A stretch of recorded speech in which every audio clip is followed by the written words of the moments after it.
Nous, on pète le feu comme d'habitude. En plus, vous avez vu ce temps magnifique. Il fait bon, un peu de vent, mais il n'y a pas un nuage.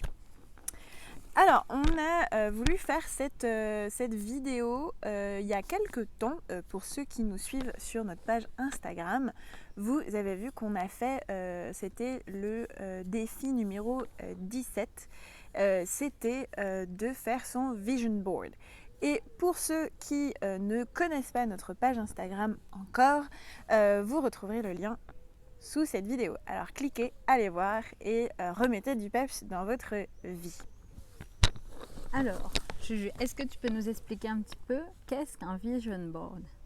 Oui, alors bien sûr, un vision board, en fait, c'est un peu comme un tableau de rêve, hein, aussi on dit en français. Et ça va être de mettre sur papier, donc peu importe la taille du papier, vous pouvez faire un format A4, un format A3, un grand tableau, comme vous voulez. Mais le but, ça va être d'y coller en fait des images qui représentent des choses que vous aimez et surtout des choses que vous souhaitez faire. En fait, des choses que vous souhaitez mettre en place dans votre vie, des rêves peut-être que vous avez. D'où le terme tableau de rêve ou tableau de vision, hein, vision board. Est-ce qu'on peut en mettre plusieurs, peut-être Exactement. En fait, alors déjà, un vision board, ça va concerner tous les domaines de notre vie. Hein, donc le domaine professionnel, le domaine personnel, mais aussi dans le domaine personnel, ça peut être des voyages que vous voulez faire, trouver un amoureux par exemple, pour celles et ceux qui n'ont pas amoureuse. Son environnement peut-être Son environnement, voilà, ouais, peut-être son lieu de vie, ouais. exactement. Ça va vraiment tout regrouper de choses qui nous inspirent et qu'on veut avoir dans notre vie. Ok. C'est un peu comme une visualisation, si on peut dire, de notre vie future ou C'est ça, ouais. C'est exactement ça, parce qu'en fait ça part aussi du pouvoir de la visualisation, parce qu'on a tout on a tout en nous, hein, pour réaliser nos rêves, mais on fait pas assez confiance à notre cerveau, hein, c'est ce qui se passe, on est trop dans notre mental, alors qu'en fait il faudrait juste donc quand je parle du mental, je parle surtout du cerveau reptilien, quand je parle du mental, qui un cerveau assez préhistorique, dans le sens où lui, son rôle, c'est notre survie. Donc tout ce qu'il ne connaît pas lui fait peur.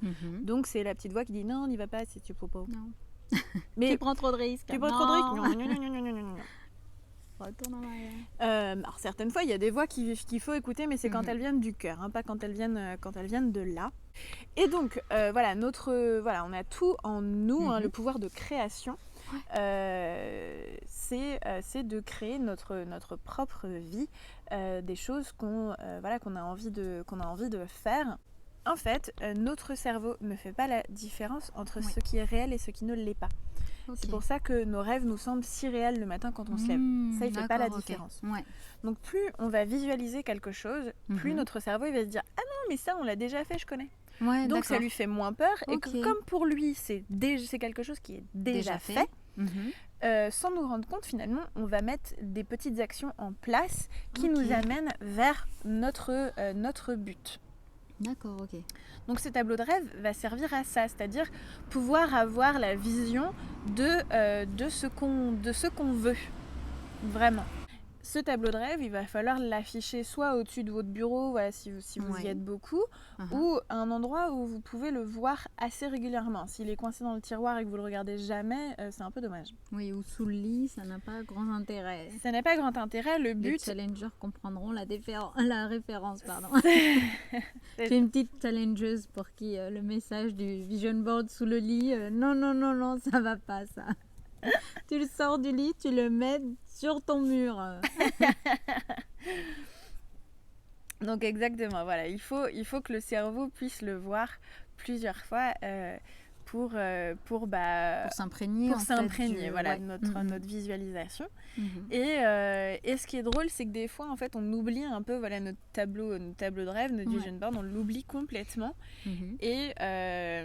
Et pour la petite expérience, moi j'en ai fait plusieurs. D'accord. Mais en tout cas, le dernier en date, c'était, je l'ai fait il y a 2 ans et demi. Ok. Et j'avais mis dessus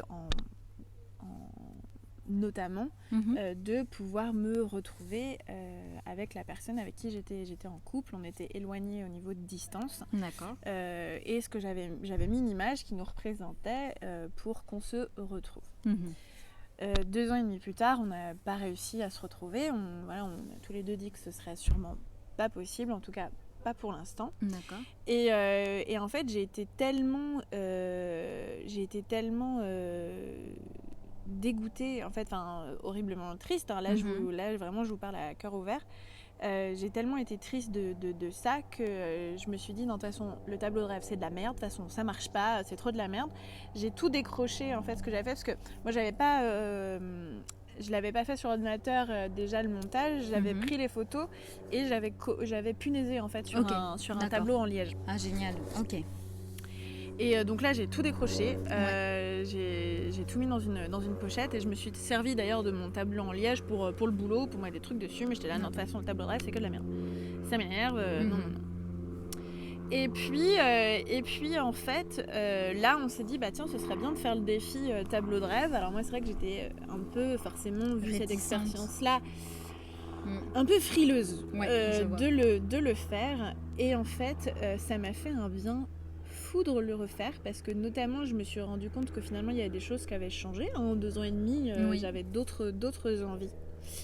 Et surtout que finalement, sans m'en rendre compte, j'avais réalisé 2 éléments de mon tableau de rêve. De ton tableau de rêve précédent ? De mon tableau de rêve précédent. D'accord. Ouais, donc c'est waouh. Et ça, c'est waouh. C'est waouh. Ouais. Et du coup, c'est génial, quoi. Ouais. Et là, on fait, ah ouais, en fait, finalement, sans m'en rendre compte, j'avais mis les étapes en place pour réaliser ce que j'avais prévu de réaliser.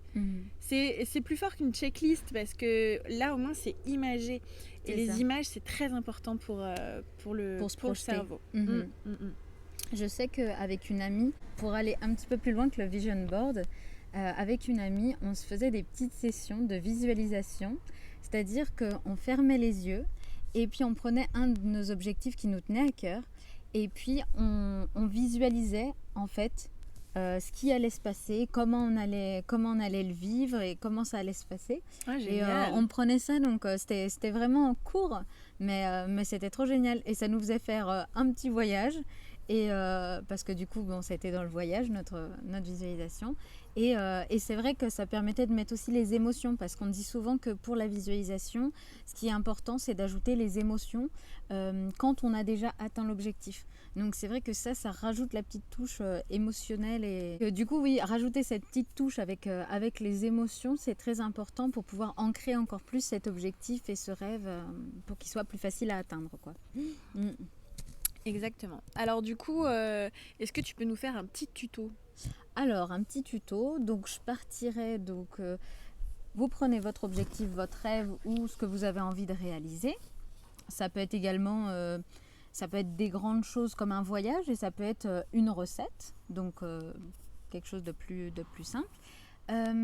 Donc, vous prenez une photo, vous essayez d'imager, vous trouvez une photo sur internet. Avant, excuse-moi, je te coupe. Avant de trouver une photo, est-ce qu'on note sur un papier d'abord nos idées ? Ah, on peut également, oui.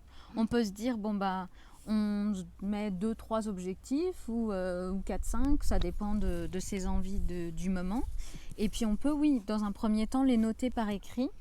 Je dis au hasard voyager en Espagne, apprendre à faire du yoga, lire un livre, faire une recette de cuisine, écrire une lettre, peu importe. Et puis donc on fait cette petite liste, puis on va chercher les images qui correspondent à nos objectifs. Donc on fait la recherche d'images, une fois qu'on les a toutes trouvées, on se les imprime. Ou alors, on peut faire une alternative, on trouve les images dans des magazines qu'on a, Aussi. Ça peut être... on trouve des images qui nous parlent, c'est pas forcément de la recherche. On peut aussi prendre à l'instinct, à l'intuition, ce qui nous tente. Et puis, assembler le tout. Dans une troisième étape, assembler toutes les images. Ça peut être également des citations. Oui, ça, oui, c'est exactement. important de le dire. Ça peut être des citations motivantes. J'en ai sur mon tableau d'ailleurs. Ouais. Je pense que c'est important aussi de se motiver grâce à ça. Et puis, on fait un assemblage. Donc, ça peut être comme tu l'as fait sur un tableau de liège, en mettant les petites punaises, en l'accrochant. Moi, je sais que dans ma chambre, par exemple, j'ai un grand fil où je peux accrocher des petites images. C'est donc, chouette, il y a ça aussi. Sinon, on peut faire aussi avec de la pâte à fixe. Hop, une image de la pâte à fixe, on colle au mur. Juste histoire de le voir. Donc, voilà. Puis, choisir un lieu stratégique pour l'afficher. Voilà.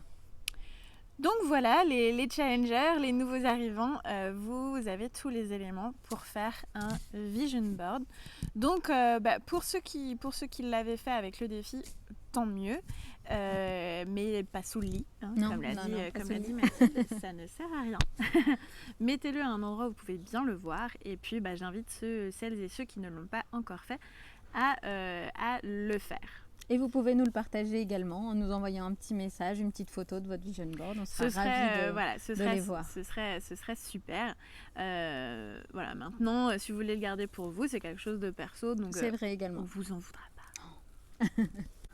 Vous pourrez cliquer en dessous sur un lien pour voir des exemples de différents vision boards, ce genre de choses.